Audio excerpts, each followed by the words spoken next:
नमस्कार मंडळी, कसे आहात सगळे? छानच असाल नक्कीच. आज आपण उगवले नारायण ही बहिणाबाई चौधरी यांची कविता ऐकणार आहोत. बहिणाबाई चौधरी यांच्या कविता म्हणजे काय, वास्तवातलं जगणं आहे. ते जे काही रिअल आहे ते सगळं त्या कवितेमधून त्यांनी मांडलेलं आहे. प्रत्येक कविता त्यांची ही अशीच आहे. तर ऐकूयात.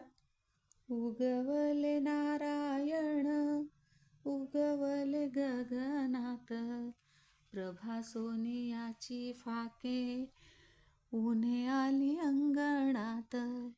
उगवले नारायण, उगवले गगनात, प्रभा सोनियाची फाके, ऊने आली अंगणात.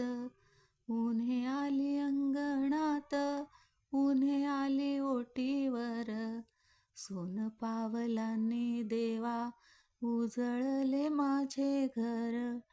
उजळले माझे घर, झळाळले ग कळस, डोलू लागे आनंदाने वृंदावनीची तुळस. डोलू लागे आनंदाने वृंदावनीची तुळस. वृंदावनीची तुळस, दिसे हिरवी अंजिरी, वारियाच्या झुळुकीने हसे मंजिरी मंजिरी. वारियाच्या झुळुकीने हसे मंजिरी मंजिरी. हसे मंजिरी मंजिरी, प्राजक्ताच्या पावलाशी, सडा फुलांचा घालतो मोती पोवळ्याच्या राशी. सडा फुलांचा घालतो मोती पोवळ्याच्या राशी. मोती पोवळ्याच्या राशी, वैभवाला नाही अंत, सुख वेचिते संसारी, माऊली मी भाग्यवंत.